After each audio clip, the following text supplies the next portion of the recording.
6. John Fleming to Edward Delaney, August 17th, 1872.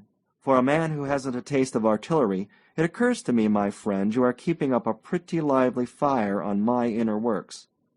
But go on. Cynicism is a small brass field piece that eventually bursts and kills the artilleryman. You may abuse me as much as you like, and I'll not complain, for I don't know what I should do without your letters. They are curing me.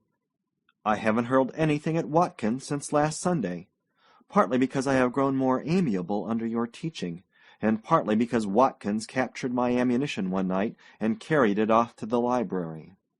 He is rapidly losing the habit he had acquired of dodging whenever I rub my ear or make any slight motion with my right arm. He is still suggestive of the wine cellar, however. You may break, you may shatter Watkins if you will, but the scent of the redderer will hang around him still. Ned, that Miss Daw must be a charming person. I should certainly like her. I like her already. When you spoke in your first letter of seeing a young girl swinging in a hammock under your chamber window, I was somehow strangely drawn to her. I cannot account for it in the least. What you have subsequently written of Miss Daw has strengthened the impression. You seem to be describing a woman I have known in some previous state of existence, or dreamed of in this.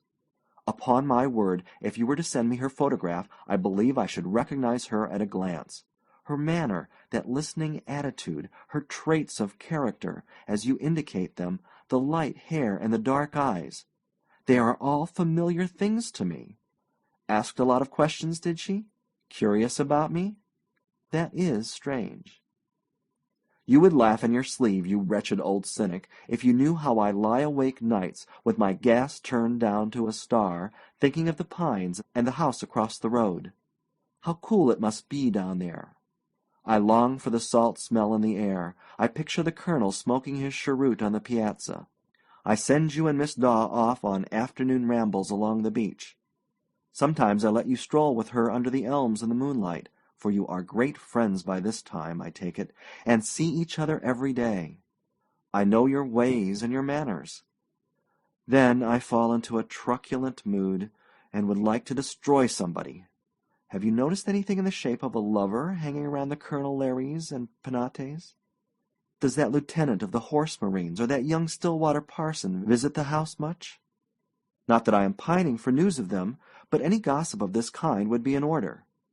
I wonder, Ned, you don't fall in love with Miss Daw. I am ripe to do it myself. Speaking of photographs, couldn't you manage to slip one of her carte de visite from her album? She must have an album, you know. And send it to me? I will return it before it could be missed. That's a good fellow. Did the mare arrive safe and sound?